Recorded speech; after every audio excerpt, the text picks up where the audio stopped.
Welcome back, guys. So today's reaction is on marrying Candice Owens. Guys, let's check it out. Yeah. So when did you move to America? Moved over in 2019. In For marriage? Yeah, pretty much so Candace and I met in December of 2018, and we got engaged very quickly after 17 days. And Thursday just looked up. What? Yeah, it was one of those things. I mean, it was very much a God thing. The Lord was in control of that whole process. Wow. God. And the Lord. I mean, it's quite the full story is quite insane. I mean, the full story was she actually came to London to do an event with the organization she was with at the time, which was called Turning Point. And even the build up to that story is quite funny. So she basically, Charlie Kirk, who runs Turning Point, and Candace were kind of doing a speaking tour of the US. And UK, you mean? Or? No, this was still when they were in the US, okay. Right? And she said to him one day, she was like, I feel like we should go and do some events in England. We should go and do some events in London. And Charlie sort of was like, okay, wow. Well, you know, they'd sort of been thinking about doing something or a sister organization in the UK. And so she then became very belligerent about it. And when she looks back on it now, she says, I had no idea why I was so belligerent about going to the UK. But there was this kind of great calling that she felt that we needed to go and do this event in London. We should get the Turning Point UK chapter on the map, etc., etc. And so Charlie got in touch, she got in touch actually with some people in the UK and sort of said, hey, heads up, we're coming over in December of 2018. And that info was relayed to me. I was quite involved in British politics at the time, so it kind of made sense. I'd heard of her organization. Her organization is called Blexit, which is the black exit from progressive policies. And, you know, I was very involved in Brexit, so, you know, it was kind of like a synergy there. Mm-hmm. And she came over and we did this event. They did an event at the Royal Automobile Club in London in 2018, which was for about 300, I would say 300 to 400 people. And I was in the audience, and something about her demeanor just kind of instantly struck me. I mean, it was very unusual. I remember messaging a friend of mine, you know, a couple of days afterwards, just being like, there's something different about this girl. There's something different about.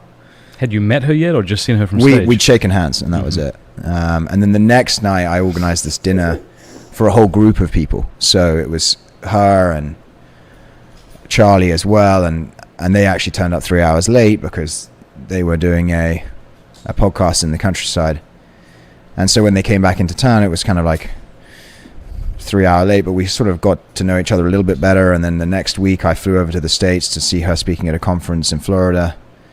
And nothing had been said. Like there had been no romantic overtures at all at any of this point. It had all just been very kind of above board and talking about politics and engaging in kind of philosophical conversations. And then at the end of December, we started. I called her a couple of times just to kind of chat, and again, you know, just had these long, like, prolonged conversations, which were mainly about politics and trying to understand what she wanted to do in life. And at the end of December, I was actually flying to South Africa at the time for New Year's, and I called her and I just said, listen, I know this is completely crazy and we've just met, but how do you feel about getting married to me? Just real quick. I missed the bit where there was any sort of... There was literally nothing romantic had been said up to this point. Okay. I mean, literally nothing. So I missed nothing. We hadn't gone on a date. We had not talked about marriage or the future or anything like that. All right. And and she said yes.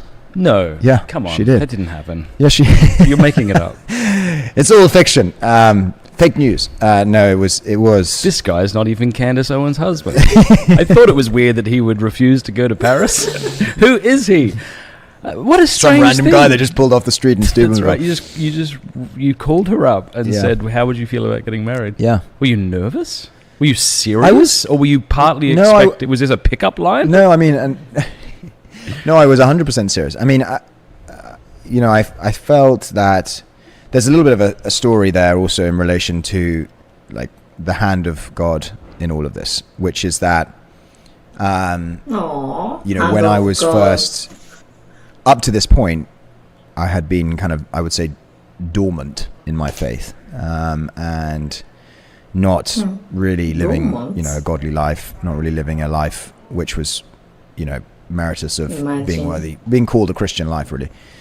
But I had been praying this prayer because I've been saying to the Lord, like, please, can you show me the path before my feet? What is this path what is the path of my life? Where do you want me to end up? What do you want me to do? And in the aftermath of first meeting her, about a week later, I had this long car ride, this long car journey where I was driving down to Devon, which is a county in England, which is about 3.5 hours outside of London. And I remember having this very powerful, vivid emotion, kind of overwhelming sense of God speaking to me saying, you were praying this, you were asking for this, so here is the path. There are now two paths before your feet. There's the path that you've walked currently, which is, in many ways, I would say like a life not lived for him, right? It was a life lived for me. And then there's a second path, which I'm putting in front of you, which is a life which you don't necessarily know the outcome of yet. You don't know where this path is going to lead. But this is the path that I'm putting before your feet, and it's now up to you to choose it. And Clear message. that car ride that I had, kind of was formative in some ways because I felt this overwhelming sense of I have to act. This is it. This is that cringeworthy moment that they talk about in all films where it's like you have to choose the right path for you, and so it was that kind of moment, and I realized that God was speaking to me, and so I called actually my dad at the time, and I said to him, I said, I know this is crazy because next weekend is Christmas, but I'm going to fly to America tomorrow and go and spend some time at this conference where she was speaking at. I'm getting mixed up in the timeline. Was it after this car ride where you felt God speak to you that you then called her? So we met on December 11th. We had dinner on December 12th. It was about a week later on December 18th that I had the car ride, the car journey. The next day I flew to the US. That was when we spent 3 days together just getting to know each other. Then I flew back to England for Christmas, spent Christmas with my family. And then the week after Christmas was the week that I called her a couple of times, started to get to know her. I said, hey, do you want to FaceTime? It was like, I was expecting like a 10-minute FaceTime. We ended up FaceTiming for like 3.5 hours. And then on December 29th, I asked her to marry me. Wow. So that was the kind of, it was crazy. Everyone thought I was mad. Everyone thought we were both mad. It was just nuts. Like, my parents were kind of like, what is this? Are you being serious kind of thing? And, one of my sisters was sort of, she actually just laughed about the whole thing. She was just like, this is so not you, but it's also very you, and so she came out with that line, which I thought was quite a funny way of putting it. And then, a lot of my friends kind of didn't believe it, or they sort of thought that I was trying to hoist something on them. And then they kind of realized that I was being serious, and then a lot of them got on board. And then kind of, we didn't just sort of announce it to the world because it was kind of too much for a lot of people to process. They just thought that it was like a joke. And so we kind of held back announcing it, and I think we finally actually put something out about it kind of in February or something like that. But that was the kind of timeline that we went through. How long were you engaged for until you married? 8 months. 8 months? Yeah, we got married in August of the following year, 2019. August when? Yeah, August the 6th. Yeah, don't mess that up. Yeah. August 12th for me, that's why I asked. Oh, really? Yeah, 2006. Oh, wow. That's so cool. Yeah. I had the pleasure of meeting your bride yesterday. Yeah. What an That's pretty unbelievable cool, huh? Yeah, exactly. Wow.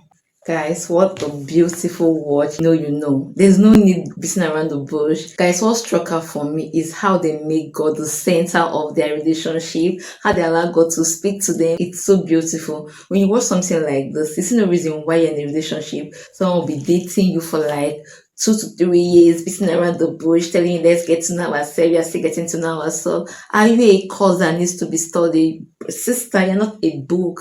You're not a university. You're not a course that needs to be studied. There's nothing about it. When you're the one, you're the one. Like, we can never study human being.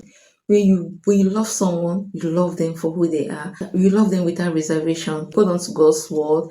Pray, talk to him about anything. He will lead you. He will lead your path. I enjoy every bit of this interview. If you were inspired as much as I did, see you on the next one. Watch and support. Be at peace with yourself. Bye bye.